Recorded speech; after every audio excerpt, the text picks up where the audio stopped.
በታላቁ መድረክ በሆነው በእግር ኳስ ሜዳ ላይ አዝናኝ፣ አስደሳችና አሳዛኝ የሆኑ ክስተቶችንና ገጠመኞችን መመልከት የተለመደ ነገር ቢሆንም በዚች ለብዙሃኑ የስሜት ቋት በሆነችውና ለዓለም አንድ ቋንቋ በሆነችው የእግር ኳስ ሜዳ ላይ ግን አስቀያሚውን ዘረኝነት እንደማየት እጅግ ልብን የሚሰብር ነገር የለም።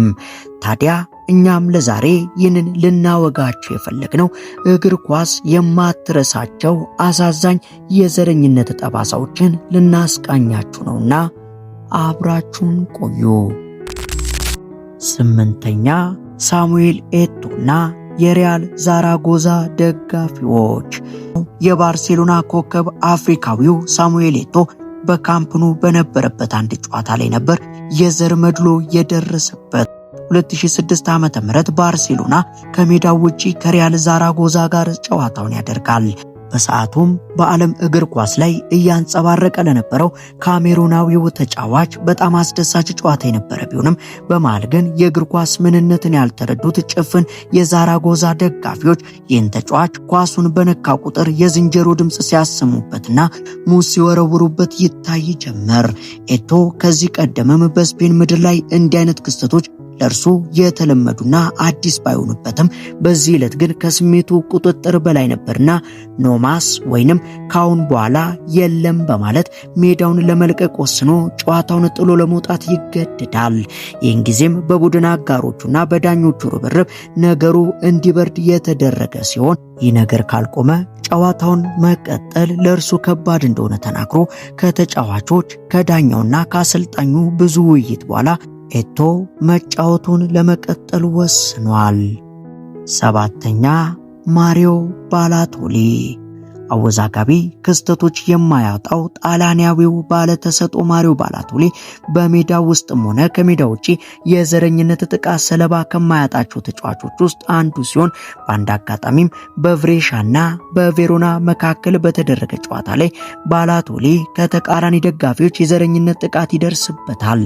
ይህን ጊዜም ስሜቱን መቆጣጠር ያቃተው ባላቶሊ ኳሱን ወደ ደጋፊው እንዲመታና ሜዳውን ለቆ እንዲወጣ ያስገደደው ሲሆን ዳኛ ማሪዚዮ ማሪያኒ ጣልቃ ገብቶ የዘረኝነት መከላከያ ፕሮቶኮልን በማንሳት ጨዋታውን ለጊዜውም ቢሆን እንዲቋረጥ አድርገውታል።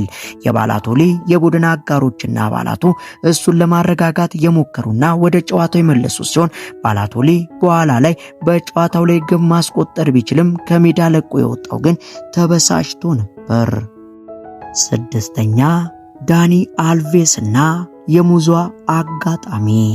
በፈረንጆቹ በ2014 ነበር ቪያሪያል ከባርሴሎና በነበራቸው የላሊጋ ጨዋታ ላይ አንድ ዓለምን ያነጋገረ ክስተት ከቴሌቪዥን መስኮት ላይ የተስተዋለው።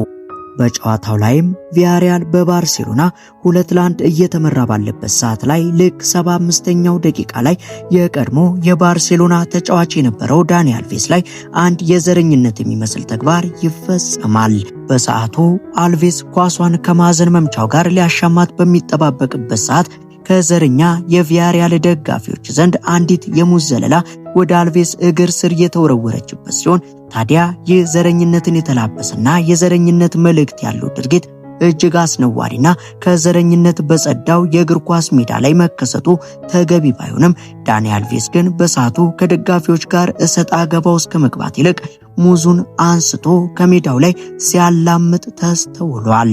ደጋፊዎች ለዳኒ አልቬስና ኔይማር ከዚህ ጨዋታ በፊትም ሙዝ እየወረወሩ የዘረኝነት መፈክሮችን ሲያስተጋቡ የነበረ ሲሆን በጊዜውም ይህ የአልቬስ ድርጊት ሰፊ ድጋፍ ያገኝና በእግር ኳስ ውስጥ ዘረኝነትን ቦታ እንደሌለው ያሳየ አጋጣሚ ሲሆን የማህበራዊ ሚዲያ ዘመቻ እንዲጀመር ምክንያት የሆነም አጋጣሚ ነበር።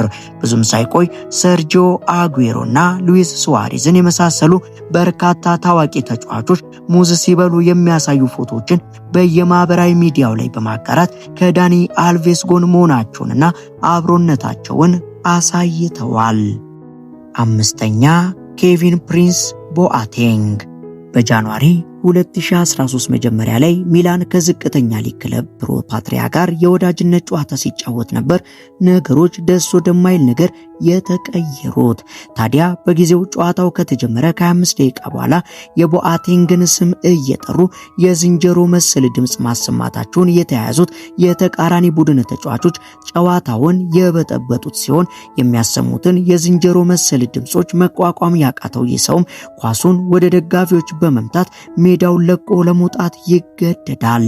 ይህን ጊዜም ሁሉም ተጫዋቾች ቦአቴንግን ለመደገፍ ሜዳውን ለቀው በመውጣታቸው አንድነታቸውን ያሳዩ ሲሆን ቦአቴንግም በኋላ ላይ ለጋዜጠኞች በሰጠው ቃለ ምልልስ በዚህ አይነት አካባቢ በዚህ ሁኔታ ውስጥ እግር ኳስ መጫወት አልፈልግም ሲል ተደምጧል። አራተኛ ሙሳ ማሬጋ። በተመሳሳይ በፖርቹጋል እግር ኳስም አንዳንድ አሳዛኝ ክስተቶች ያሉ ሲሆን ከቀድሞ ግለቡ ቪቶሪያ ኤስሲ ጋር በተደረገ ጨዋታ ላይ ሙሳ ማሬጋ በ60ኛው ደቂቃ የፖርቶን ሁለተኛ ግብ ያስቆጠረ ሲሆን ለደስታ አገላለጹም ቢጫ ካርድ ተሰጥቶታል። ይህ 28 ዓመቱ አጥቂ ከመግቢያው ጀምሮ እስከ ስታዲየሙ ድረስ የዘረኝነት መፈክሮችን ሲያሰሙበት የነበሩ ደጋፊዎችን ጎል አግብቶ ምላሽ የሰጣቸው ሲሆን ማሊያዊው አጥቂው ጎሉን አግብቶ ደስታውን ሲገልጽ እጁን ወደ ቆዳው በመጠቆም ከቡድን አጋሮቹ ጋር ተቃቅፎ አንድነን በሚል መልኩ አሳይቷል። በዚህ ምክንያት ወንበር ከስታዲየሙ እስከ መወርወር ድረስ የደረሰበት ሲሆን ከ9 ደቂቃ በኋላ ስድቡ ቀጥሎ ማሬጋም በቃኝ በማለት ሜዳውን ለመልቀቅ ሞክሯል። የቡድን አጋሮቹና ተጋጣሚ ተጫዋቾች በሜዳው እንዲቆይ ለማሳመን ቢሞክሩም ለደጋፊዎቹ ጣቶቹን በማሳየት ለቆ የመሄድ ምክንያቱን ገልጿል። ሶስተኛ ሉዊስ ሱዋሬዝ እና ፓትሪስ ኤቭራ። በእግር ኳስ ታሪክ ከምርጥ አጥቂዎች ተርታ የሚሰለፈው ኡራጋዊው ሉዊስ ሱዋሬዝ ከእግር ኳሱ ባልተናነሰ ስሙ በተለያዩ አወዛጋቢ ክስተቶች የሚታወስ ሲሆን ከነዚህ መካከል ብዙዎች ከፓትሪስ ኤቭራ ጋር በነበረው ታሪካዊ እሰጥ አገባ ያስታውሱታል። ይህም እንደ አውሮፓውያን አቆጣጠር በ2011 በሊቨርፑልና በማንቸስተር ዩናይትድ መካከል በተደረገው የፕሪሚየር ሊግ ጨዋታ ላይ የግልፍተኛ ተጫዋች በማንቸስተር ዩናይትድ ተከላካይ ፓትሪስ ኤቭራ ላይ የዘር መድሎ የያዙ ቃላትን እንደተጠቀመና ተባብሶም እጅ አለመጨባበጥ ድረስ ያደረሳቸው ሲሆን ክስተቱ የተፈጠረው በጨዋታ ላይ ሳሉ ሲሆን በጨዋታ መሃል ኤቭራ ከሱዋሬዝ የዘረኝነት ቃላቶች እንደተሰነዘሩበት የተናገረ ሲሆን ሱዋሬዝም ቃሉን እንደተናገረ ቢያምንም ነገር ግን በስፓኒሽ የተለየ ትርጉም እንዳለውና ዘረኝነት አለመሆኑን ለማስተባበል ሞክሮ ነበር። በሰዓቱም በዚህ የኤቭራ ክስ ምክንያት የእግር ኳስ ማህበሩ ምርመራ ጀምሮ ኡራጋዊው ተጫዋች የ8 ጨዋታዎች እገዳና $90,000 ቅጣት ተጥሎበታል። ጉዳዩም በዚህ ሳያበቃ በኋላ ላይ በኦልድ ትራፎርድ በተደረገ ጨዋታ ኤቭራን ለመጀመሪያ ጊዜ በሜዳ ላይ ሳየው ሱዋሬዝ የሁሉንም ተጫዋቾች እጅ ጨብጦ ሲያበቃ ልክ ኤቭራ ጋር ሲደርስ አልጨብጥም ብሎ የዘለለው ሲሆን ይህ በሰዓቱ የብዙዎች መነጋገሪያ የነበረ አሳፋሪ ክስተት ነበር። ሁለተኛ ሮሜሉ ሉካኮ። የጣሊያን እግር ኳስ የዘረኝነት ውዝግብ የማያጣው ሲሆን በአንድ የኮፓ ኢታሊያ ግማሽ ፍጻሜ የመጀመሪያ ዙር ጨዋታ ላይም በወቅቱ የኢንተር ተጫዋች የነበረው ሉካኮ በፍጹም ቅጣት ምት ግብ ያስቆጥራል። ታዲያ በጨዋታው ላይ ከደጋፊዎች የዘረኝነት ውርጅብኝ ሲወርድበት የነበረው ተጫዋች ጎል ካስቆጠረ በኋላ አስጸያፊ የዘረኝነት ስድብ ሲያደርሱበት የነበሩትን ደጋፊዎች ጋር በመሄድ ከዚህ ቀደም ግብ ሲያገባ እንደሚያደርገው ጣቱን ከንፈሩ ላይ በማድረግ ጥላቻን ዝም የማሰኘት ምልክት በሚመስል መልኩ ዝም በሉ ያላቸው ሲሆን ይህም ተግባሩ ዳኛው ሉካኮን ቢጫ ካርድ እንዲሰጡት ያስገደደ አጋጣሚ ነበር። አንደኛ ቪኒሲየስ ጁኒየር።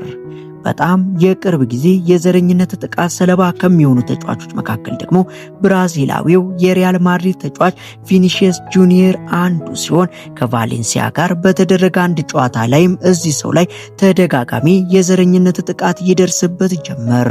ይህን ጊዜም ይህን መቋቋም ያቃተው ቪኒ ሁኔታውን ለዳኛው ያሳወቀ ሲሆን በዚህ ምክንያት በ17ኛው ደቂቃ ጨዋታው እንዲቆም ሆኗል።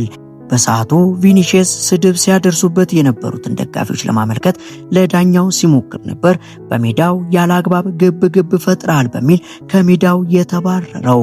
ከጨዋታው በኋላ የማድሪድ አሰልጣኝ የነበሩት አንቸሎቲ በሰጡት አስተያየት በግልጽ የዘር መድሎ ምን ያህል ስር እንደሰደደ ያሳየ ነው ሲሉ ድርጊቱን ተቃውመውታል።